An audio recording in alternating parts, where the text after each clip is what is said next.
Assalamualaikum warahmatullahi wabarakatuh.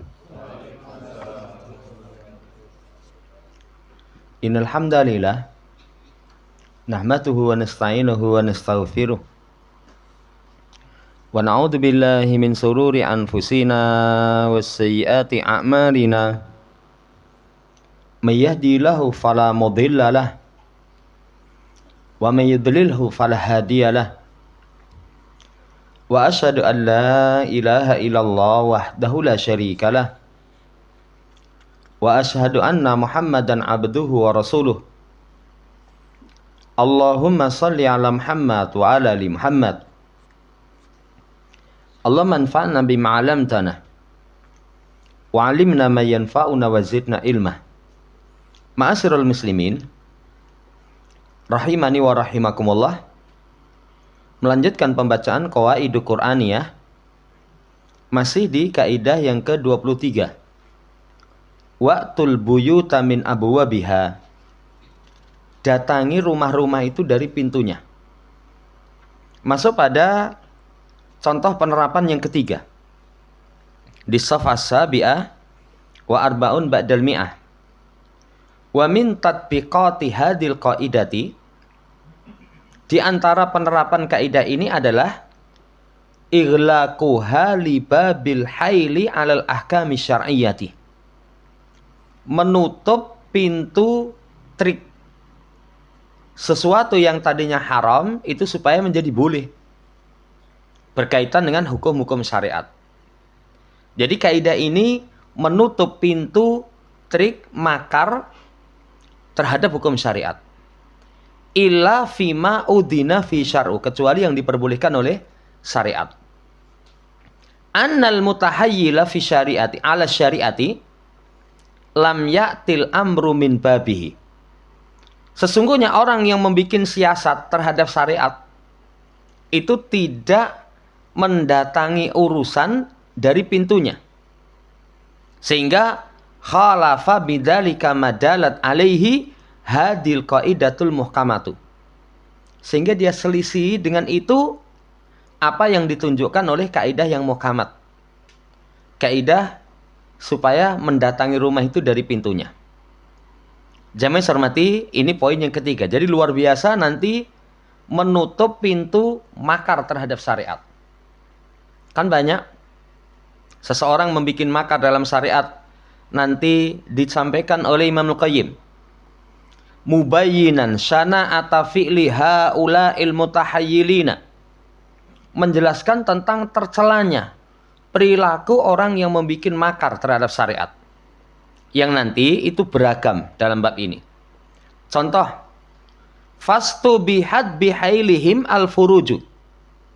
Diperbolehkan dengan makar mereka itu kemaluan-kemaluan. Contohnya, seorang laki-laki mentalak istrinya dengan talak 3. Satu talak 1, kemudian dirujuk, berumah tangga lagi, setelah itu jatuh talak 2, dirujuk, berumah tangga lagi, setelah itu jatuh talak 3. Iya, kalau sudah jatuh talak 3 nggak bisa rujuk. Kecuali si wanita ini dinikahi oleh laki-laki yang lain. Dengan pernikahan yang resmi, yang sah. Kemudian kalau nanti rumah tangganya masalah lagi, cerai, baru boleh kembali kepada suami yang pertama, mantan suami yang pertama. Ya, kadang orang bikin hilah karena saking cintanya kepada istri, tapi sudah terlanjur jatuh talak 3. Dia datangi seorang laki-laki, "Mas, mantan bojoku kini kaono, biayanya saya yang biayai. Nanti setelah kamu nikahi, bar ijab kabul cerenen. Kalau perlu diweling, oh jombok singgol, langgire mbok singgol sithik wis." Ya. Tujuannya untuk apa? Supaya bisa balikan dengan mantan suami yang pertama. Wah, ini luar biasa, ngeri ini. Ya. Ini contoh. Kemudian contoh yang lain, uhidat bihal amwal min arbabiha. Terkadang dengan tipu daya itu harta-harta bisa diambil dari pemiliknya. Contoh, si A dengan si B Si A memiliki harta, si B mendakwa, itu motor saya. Kan kalau dalam syariat, seorang yang mendakwa itu dibutuhkan bukti, seorang yang didakwa itu bersumpah. Barangkali mungkin motor itu betul atas nama dia, sudah dibeli sama si A, tapi kan atas namanya si B. Begitu dibawa ke pengadilan, oh bener dong atas namanya dia. Atas namanya dia. Tapi sebenarnya sudah dibeli misalkan. Jamaah saya hormati, akhirnya dia bisa mengambil harta dari pemiliknya. Dengan makar, dengan tipu daya. Banyak itu. Dulu di kampung itu ada orang yang cerita bapak. Sawah sepatok itu entek. Karena yang punya itu orang nggak mudeng tulis, baca tulis, dijak tukokne sate bar mangan wareg, suruh cap jempol. Ternyata cap jempol itu penjualan kepada orang, tahu-tahu tanahnya hilang. Tanahnya hilang dengan tipu daya. Yang sing cap jempol ora mudeng. Ini bahayanya makar. Wa utiyat li ghairi ahliha. Kadang harta itu diberikan kepada yang bukan pemilik. Wa utilat bihal wajibat. Kemudian dihentikan, ditiadakan dengannya kewajiban-kewajiban. Karena sesuatu yang makar, akhirnya yang wajib tidak dilakukan. Wa du'iatil bihal hukuku. Hak-hak disia-siakan. Wa ujjat al-furuju wal amwalu wal hukuku ila rabbiha ajija. Dihalangi kemaluan, harta, hak-hak kepada pemiliknya dengan satu penghalangan. Wadojat mimma halabiha ilaihi dojijan. Kemudian bersorak, bergembira dengan apa yang dia telah halalkan dengannya dengan satu teriakan. Senang-senang. Saudara yang saya hormati, ini mendatangi sesuatu bukan dari pintunya. Mendatangi sesuatu bukan dari pintunya. Ya kayak orang Yahudi, dikenal. Dilarang mancing hari Sabtu, pasang jaring hari Jumat, ikan hari Sabtu keluar terperangkap, hari Ahad diambil. Hari Ahad diambil. Ya, wah gembira, kita nggak melanggar. Sorak-sorai, seneng. Ya, larangannya mancing itu hari Sabtu. Kita hari Sabtu nggak mancing, hari pasang jaringnya hari Jumat. Ini hati-hati, ini berbahaya sekali. Pelanggaran terhadap kaidah yang kita baca. Contoh lagi, diharamkan bangkai. Bangkai haram. Akhirnya mereka bangkai itu bikin lemak. Setelah jadi lemak, lemaknya dijual. Kamu makan bangkai, wah haram. Kita nggak makan. Tapi lemaknya yang mereka jual, mereka pergunakan pakai uangnya. Nah, ini hati-hati, bukan perilaku kaum muslimin. Ini bahaya sekali. Kembali karena tidak mengamalkan kaidah. Wala yahtaliful muslimun anna ta'lima hadil haili haramun. Dan tidak ada silang pendapat di kalangan kaum muslimin, pembelajaran tipu daya yang seperti ini haram. Mengajari, mempelajari haram. Ya diperbolehkan. Demikian pula wal ifta'u biha haramun. Memberikan fatwa juga haram. Wasyahadatu alamat muniha haramun. Memberikan kesaksian atas kandungannya haram. Wal hukmu biha ma'al ilmi bihaliha haram. Memberikan hukum tentang kebolehannya sementara itu tahu keadaannya ada siasat makar, hukumnya juga haram. Hukumnya juga haram. Saudara yang saya hormati, bahaya kalau seseorang tidak mendatangi sesuatu dari pintunya. Faidah tabayyana dalika, kalau sudah terang, faqarin. Sekarang gandengkan. Kam humul ladina waqa'u fi hadzal marta'il wahimi mimman nasabu anfusahum lil ifta'i fi ba'dil manabiril i'lamiyah. Betapa banyak orang-orang yang terjatuh pada tempat yang rusak ini. Jadi marta itu tempat penggembalaan wahim yang buruk. Dari orang-orang yang menisbatkan diri mereka kepada fatwa pada sebagian mimbar-mimbar iklamiyah, pengumuman. Ini ternyata banyak. Oh, saya ngikuti fatwa ini kok. Saya ngikuti fatwa ini. Gimana? Makan sate kiri? Lah saya dengar di ceramah fatwa ini nggak haram kok. Karena nggak diharamkan di dalam Quran misalkan. Ada kadang orang-orang tertentu yang dia itu mencari keringanan sesuatu yang haram supaya boleh.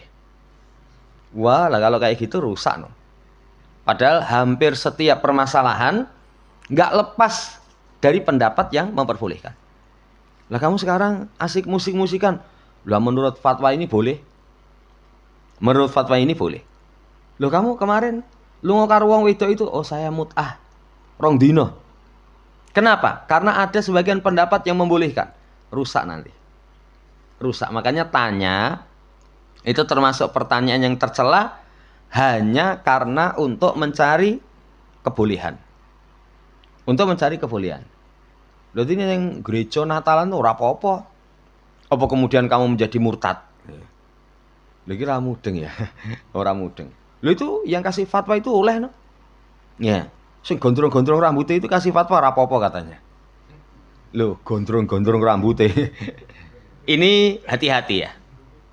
Kemudian aufi ba'dil mawaqi. Atau pada sebagian kejadian wasa'adahum ala dzalika, mereka pun membantu. Jadi dia bantu mereka atas itu. Tarakadu katsirun minan nas fi hadzal babi. Yang kebanyakan dari manusia itu dalam hal yang seperti ini saling ada perlombaan. Bikin tadi hilah, makar, supaya sesuatu yang nggak boleh menjadi boleh. Bahkan tolong bikinkan fatwa, nanti fatwa itu sekian juta. Sampai seperti itu. Waliyadu billah. Wa adna nadratin fil waqi' tabayyana anal amro jalal wallahul musta'an. Dan pandangan yang paling rendah pada kenyataannya itu jelas bahwasannya perkaranya itu perkara yang besar, wallahul musta'an. Poin yang ketiga. Jadi kalau ada ayat waqtul buyuta min abwabiha, jangan bikin hailah, bikin makar. Saya tadi malam itu ada pertanyaan. Kalau saya memanfaatkan perayaan tahun baru parkir karo dol-dolan, oleh apa ora? Ya, setelah itu merembet. Acara haul saya parkir atau dodolan, boleh apa enggak? Kan haul itu pernah ada yang cerita dodolan gorengan cuma 4 hari, itu dengan dodolan gorengan sesasi batine masih untung yang 4 hari. Iya, yang 4 hari. Kemudian dia tanya ngalor ngidul. Saya bingung ini.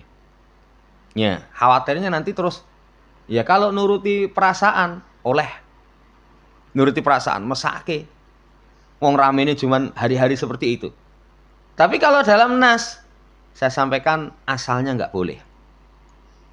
Karena jelas itu perayaan ya bukan dalam Islam. Asalnya nggak boleh. Ini pokok. Tapi kalau harian kita jualan misalkan, itu beda lagi. Lho ke dodolan yang Selamat Riyadi pas perayaan. Loh, saya harian itu dodol ning kono. Cuman biasanya jam 8 sampai jam 4, ya wes jam 8 sampai jam 4. Itu masih ya agak mending lah. Tapi yang paling parah kalau hanya jualannya pada momen itu. Pokoknya hari ini jualan enggak. Saudara yang saya hormati, banyak terkadang mencari-cari kesempatan supaya menjadi boleh. Menjadi boleh. Yang saya pernah cerita ada kemarin pesanan salib itu. 10 ya. Sak sini 10 juta, 1 juta. Enggak mengerjakan sampai 1 bulan. Itu kadang wah golek fatwa piye ben oleh ya. Ben oleh ora oleh. Sampai tanya ke sana kemari. Lah ini hati-hati ini. Hati-hati jadi kadang di tengah-tengah masyarakat kita banyak yang tidak mendatangi rumah lewat pintunya. Selesai penerapan yang ketiga. Penerapan yang keempat. Wa min tatbiqati hadil qaidatil qur'aniyati. Termasuk dalam penerapan kaidah Quran ini fi babi talabil ilmi syar'iyyan kana am ghairu syar'iyyin. Dalam bab menuntut ilmu syar'i ataupun bukan syar'i. Wa kadzalika fi talabi rizqi. Demikian pula dalam mencari rizki. Dalam belajar pun lewat pintunya. Lewat pintunya. Kalau seorang belajar tidak lewat pintunya, rusak itu. Dulu sempat rame, ning mbotenan apa ora itu. Katanya sarjana, bareng dicek, loh, kuwi angkatan piro lulusan? Ambil fakultas apa? Orang sing kenal itu. Orang sing kenal. Misalkan rame itu akhirnya jadi fitnah. Ya. Ini dalam menuntut ilmu yang bukan syar'i. Ilmu syar'i pun juga begitu. Dalam mencari rizki juga begitu. Mencari rizki datang lewat pintunya. Hati-hati kalau seseorang mencari rizki dengan memainkan uang. Memainkan uang. Terakhir kalau memainkan uang itu ada pertanyaan tentang jual beli saham. Jual beli saham. Itu panjang lebar ulama membahas. Kesimpulannya, kalau bisnis dengan memainkan uang, jadi uang yang diputar, hati-hati. Tapi kalau uang belikan tanah, misalkan tanah dijual, belikan mobil, mobil dijual, belikan emas, emas dijual, misalkan. Iya. Jamaah hormati, ini dalam mencari rizki.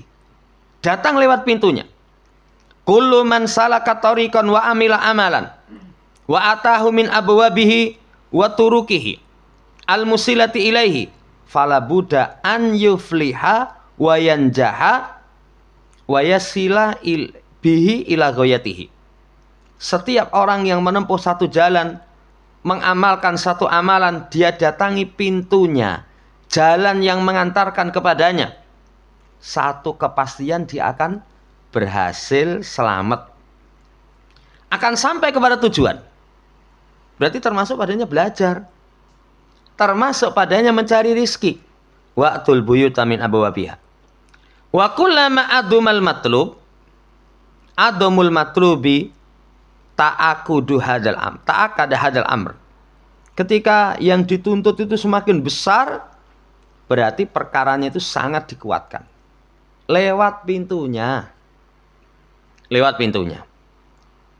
Kemudian watu inul bahsu atamu an amsali wa aqwami turukil musilati wa aku mutur wa aqwamu turukil musilati ilaihi. Nanti ya, pembahasan yang sempurna, ta'ayanal bahtsu tam. Pembahasan sempurna akan semakin jelas tentang permisalan, tentang lurusnya jalan yang mengantarkan kepadanya. Jadi wallahu ta'ala alam, jamaah hormati, kalau seorang lewat pintunya, apalagi perkara itu semakin besar, wis, lewat jalurnya akan sampai. Lewat jalurnya akan sampai. Semakin besar satu urusan, semakin ditekankan supaya seseorang lewat jalur sing jelas. Wallahu ta'ala alam. Wa ma'ajmala maqala Qais Ibn Khatim. Alangkah bagus apa yang diucapkan oleh Qais bin Khatim. Idza ma ataital izza min ghairi babihi dolaltah. Wa in taksud minal babi tahtat. Kalau kamu kamu datangi kemuliaan bukan dari pintunya, kamu akan sesat. Kalau mencari kemuliaan tidak lewat jalurnya, nanti akan sesat. Ya, instan. Kamu akan sesat. Tapi kalau kamu bermaksud dari pintunya, kamu akan mendapatkan hidayah. Penerapan yang keempat. Penerapan yang kelima. Huwa al-hadisu ma'an nasi. Berbincang kepada manusia. Ternyata ngobrol saja itu ada pintunya. Ngomong itu ada pintunya. Kalau seseorang berbicara kepada manusia tidak lewat pintunya, nanti juga nggak akan baik. Nggak akan baik. Contoh, orang tanya. Kalau masyarakat kita itu kalau tanya, naik motor, itu meduk dari kendaraan, kemudian sepeda motornya dimatikan, tanyanya dengan sopan. Tapi kalau wis takok numpak motor mesine ra dipateni, ora sopan. Gone Ahmad ngendi, Kang? Kadang orang nganggo Kang. Mae Ahmad ngendi? Ya, nanti orang lurus bablas kono. Bareng diturut nggak sampai itu, nggak akan ketemu. Sampai berbincang kepada manusia, kalau tidak lewat pintunya nggak sampai. Fa innal ayata tursidu illa anal mu'mina alaihi an yasluka tariqata al munasabata fil hadisi. Maka ayat ini membimbing, mengarahkan mukmin supaya menempuh jalan yang sesuai dalam perbincangan. Sesuai dengan perbincangan. Fayarifu al-maudu al-munasabah alladhi yuhsinu tarkuhu. Dia tahu tema yang sesuai, yang cocok untuk diketuk. Dia tahu. Ngobrol itu tahu pembahasan. Coba kalau berbincang nggak tahu pembahasan, isin dewe itu. Isin dewe, perbincangan tentang masalah sesuatu yang dia nggak paham. Nyambung. Ya. Loh. Ngomong ramudeng. Malu sendiri itu. Wal waqtal malaim. Waktu yang sesuai. Tema pembahasannya dia cocok, waktunya pas. Wa ya'rifu tabi'ata syahsi awin nasi alladzina yatahaddatsuna ilaihim. Mengetahui tabiat orang. Kalau nggak tahu tabiat orang yang dia berbicara kepada mereka, itu nanti juga nggak akan sampai. Ketemu orang biasa dihormati, kita nggak sopan, nggak akan sampai. Nggak akan sampai. Ketemu orang yang seriusan, kita pakai model gojekan. Wah, mutung karena merasa tidak dihormati. Lah ini hati-hati ini. Kadang orang nggak paham seperti ini. Akhirnya apa yang dia ucapkan tidak akan kepada yang dia tuju. Wa inna likulli maqam maqal. Maka sesungguhnya setiap kedudukan itu ada pembicaraan tersendiri. Ngomong sama anak-anak beda dengan ngomong dengan orang tua. Ngomong dengan orang tua. Lewang bahasa saja beda kok. Bahasa. Saya kemarin ada ustadz, itu sudah sepuh. Pas neng bis, itu sampingnya ada seorang perempuan masih muda. Jejer. Dari perbincangan itu sudah beda. Kalau misalkan si wedok itu nyeluk, "Om mau kemana?" Wah iki. Ini berarti memberi sinyal-sinyal gitu loh. Padahal wong tua kok nyeluk om itu. Tapi kalau manggilnya misalkan bapak, apalagi dengan penghormatan. Lah ini kalau bapak itu berarti wonge nggak neko-neko lah. Ini yang cerita Ustadz, itu cerita seperti itu. Jadi kalau manggilnya om mau kemana, itu sudah sinyal. Apa meneh? Minta WA-nya. Waduh. Ini setiap kedudukan ada pembicaraan yang baik. Walikuli majal jadalah. Ya, setiap keadaan nanti ada ya bagaimana pembantahannya dan yang seterusnya. Walikuli hadisin maqama. Setiap kejadian itu ada kedudukan. Jadi seseorang dalam berbicara itu pun pas. Kalau orang Jawa mapan mempan. Mapan mempan. Lawang pembicaraan untuk diri sendiri sing kleru kok. Kleru. Mas misalnya kulo maem apa piye, itu kalau dalam Jawa ternyata nggak pas piye gitu loh. Itu sampai bahasa-bahasa seperti itu diterapke. Wa ala hadza fa idza aradal insanu an yuhatiba syahsan kabiral manzilati fil ilmi awi syarafi fala yaliku an yuhatibahu bima yuhatibu sairun nasi.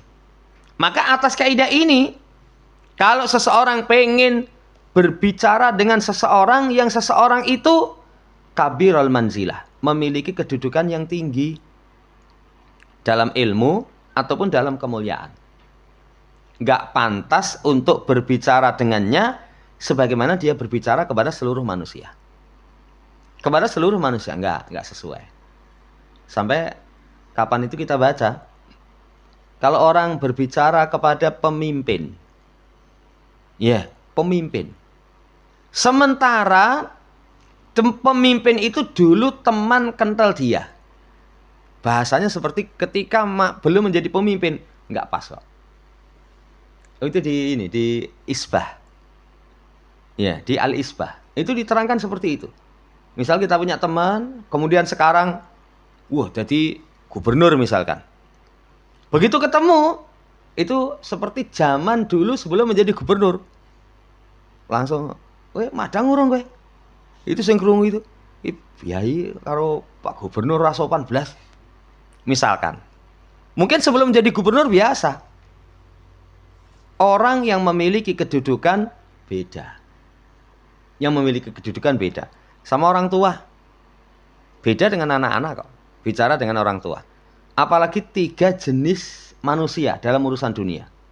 1 pejabat, 2 orang kaya, 3 orang tua. Itu kalau ngomong nggak hati-hati, masalah. Nanti akan muncul masalah. Orang tua kita sendiri pun begitu kok. Cara menegur, cara mengingatkan beda. Lihat nanti teladan Nabi Ibrahim alaihissalam ketika mengingatkan ayahandanya yang memproduksi berhala, menyembah berhala. Itu dengan bahasa-bahasa yang luar biasa. Para ulama terangkan bagaimana bicaranya.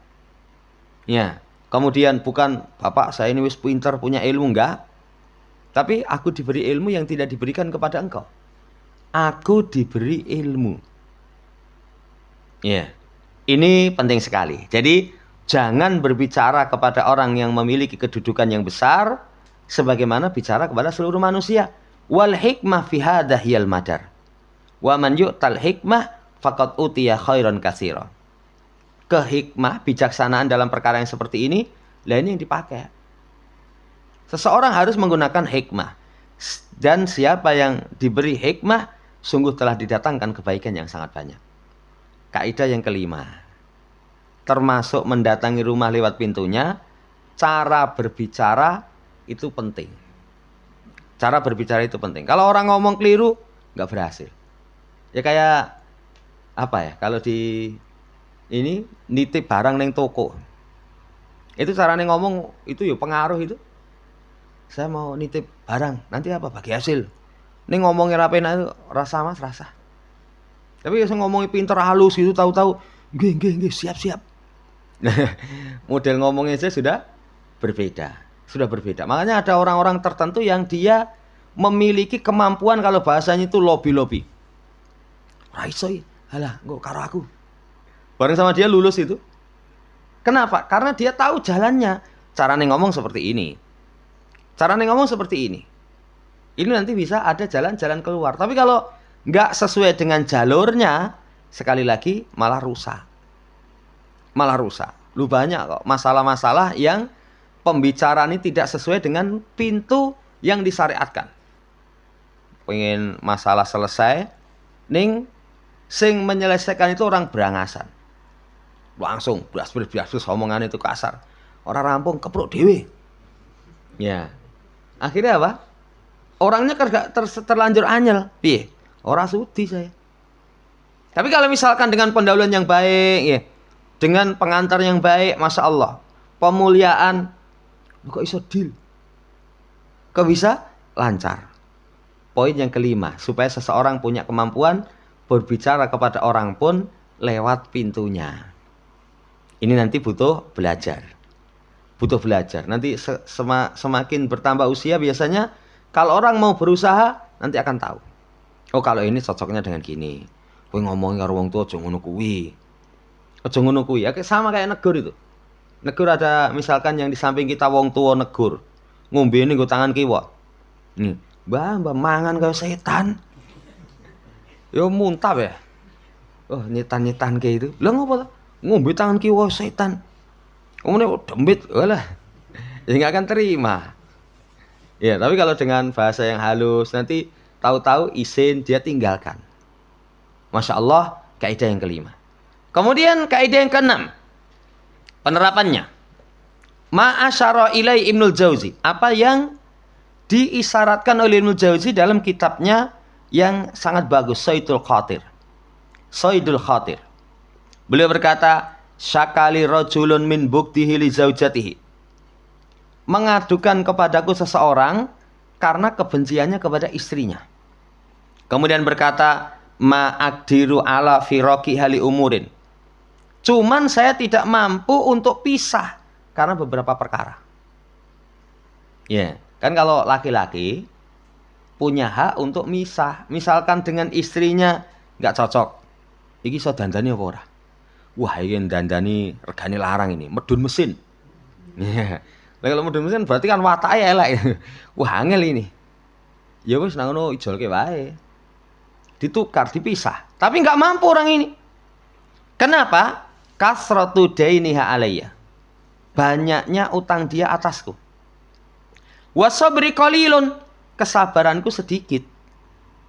Wala akadu aslamu min falatati lisani fisyakwa. Yang hampir-hampir tidak selamat untuk aku lepaskan lisanku dalam keluh kesah. Ya. Atau kalimat-kalimat yang taklamu bugdilaha. Engkau tahu marahku kepada dia. Wes, misah ora iso, sabar ora iso. Ya. Lah berarti kan masalah. Ya repot kalau kayak gitu. Repot kayak gitu. Orang kalau punya masalah, meninggalkan sumber masalah tidak bisa, tapi memperbaiki masalah, ya ora iso, angel itu. Kuwi apa Mas masalahnya? Wah, saya loro mah asam lambung itu. Ning saya kon ninggalke mie karo saus pedes. Seblak setan, ono nang seblak setan. Kopi ora iso itu. Wah, ya angel. Ya angel, bisa nggak bisa, tapi untuk sabar juga nggak bisa. Apa jawaban Imam Al-Qayyim? Hadza la yanfa'u. Ini nggak manfaat. Keluh kesahmu itu tidak memberikan manfaat. Amarahmu tidak memberikan manfaat. Wa innama ta'til buyuta min abwabiha. Yang kasih manfaat itu kamu datangi rumah-rumah lewat pintunya. Ya. Apa pintu kalau seseorang punya problem kehidupan? Fayan bagi antah luwa binafsika. Maka sepantasnya kamu untuk menyendiri dengan dirimu sendiri. Merenung. Fata'lamu annaha innama salatat alaika bidunubika. Kamu akan tahu setelah merenung bahwasannya kamu punya problem seperti itu karena sumbernya dosa-dosamu. Fatubalik fil iktidar wa taubah. Maka kamu segera untuk mencari ampunan. Sungguh-sungguh tubalik fil iktidar. Sungguh-sungguh untuk mencari kemaafan, bertaubat. Kan kalau orang masalah nggak bisa lepas, tapi sabar ya sulit. Ya solusinya mendekat kepada Sang Pencipta. Amad dadru wal ada laha famayanfa. Adapun hanya kalau kesah, jenuh, gangguan kepadanya, itu tidak memberikan manfaat. Sebagaimana ucapan Imam Hasan Al-Basri berkaitan dengan Hajjaj bin Yusuf. Diberi penguasa yang dolim. Neng ngarep ganti ya nggak mampu. Sekarang kan ada. Ya, saya waktu itu nunggu-nunggu. Iki engko wong iki engko mesti kena penyakit sing aneh itu loh. Tenan itu saya ketemu terakhir itu wis mulutnya mencos-mencos tangannya gitu. Setiap saya ketemu itu ngobrol itu mesti ngelek-elek seputar penguasa. Dulu dia pegawai itu sampai metu karena menurutnya penghasilannya haram. Dan dino itu cuma seperti itu. Ya saya sudah sampaikan kalau ada masalah kita bisa menghilangkan. Nggak bisa. Lah nggak bisa kamu pikir terus nanti otakmu konslet no. Kalau nggak punya kemampuan. Nggak punya kemampuan. Nah terus gimana sikapnya? Rubah semampunya, ingkari semampunya, tapi jangan lupa minta tolong sama Allah Subhanahu wa Ta'ala. Coba kalau dihadapkan dengan kasus ini, memiliki istri, sabar terhadap kekurangan nggak mampu, misah juga nggak mampu. Piye bojomu? Wah, wis bojo kaya ngono, rupane elek, miskin walah malah wabes. Iya. Wis gak ada nilai nih. Lah memang kalau kamu gak seneng mesakne aja mbok siksa. Dicerai no. Saya juga gak bisa mencerai. Pisah gak bisa, sabar gak bisa. Apa solusinya? Coba kamu mendatangi. Pertama kata Ibnu Jauzi, kamu merenung coba.